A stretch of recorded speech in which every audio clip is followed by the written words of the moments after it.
Leaked documents show how sanctioned oligarchs from Putin's inner circle hide their wealth.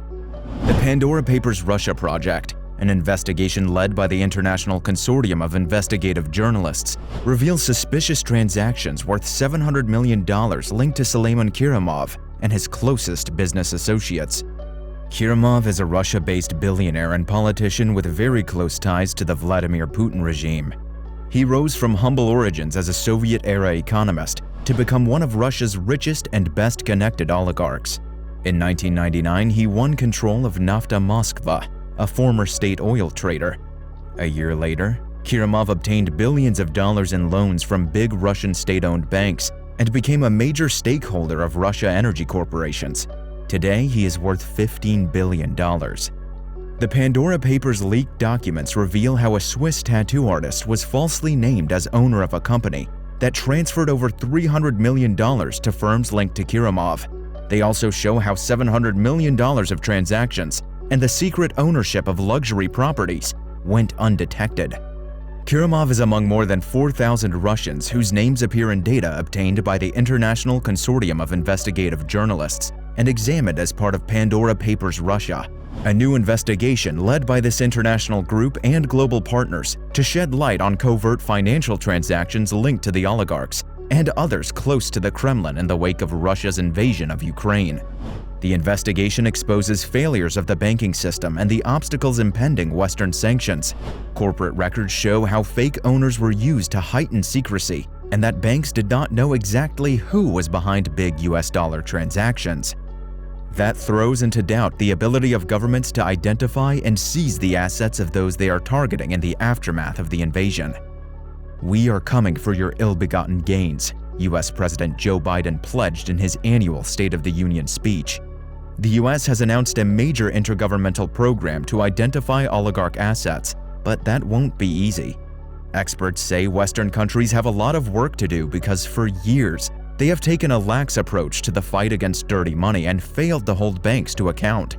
The financial activities of the company secretly owned by Suleiman Kerimov have not been limited to the property market. Documents from the Pandora Papers show Swiru Holding at the center of a web of companies involved in transfers of hundreds of millions of dollars linked to the oligarch. In 2020, Swiru Holding accepted its involvement in evading tax.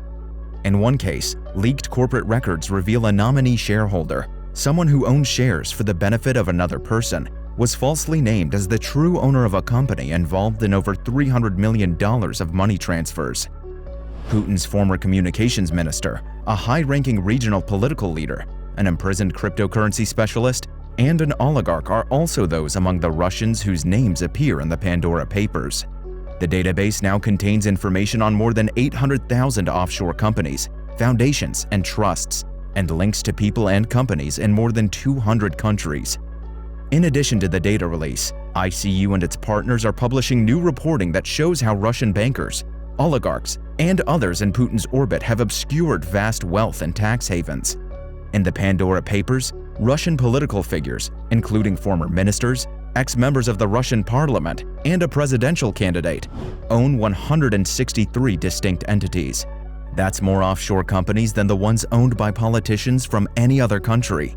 The Russian political figures predominantly use financial service providers Alcogal and Dedlaw, and most of their companies are registered in the British Virgin Islands and Cyprus. The records provide extraordinary insight into the tactics that oligarchs have employed to hide or otherwise protect their wealth in an economic race that has intensified since Russia invaded Ukraine. In recent weeks, as new sanctions were announced in response to the Russian invasion of Ukraine, the Treasury has called on banks and other financial institutions to be more thorough in their scrutiny of transactions and more diligent. But even determined efforts to unmask the true owners of offshore accounts could lead down blind alleys. Financial secrecy provides little to no benefit to the average person, but serves to facilitate corruption, money laundering, drug trafficking, tax evasion, and kleptocracies looting the wealth of a nation. In an interview with Bloomberg, Mikhail Friedman, one of Russia's original oligarchs, argued that punishing billionaires like him shows a troubling misunderstanding of power in Russia. He says that sanctioned billionaires have no sway over Putin. Don't forget to leave a like and subscribe for more. World of Finance TV has videos every Monday and Friday.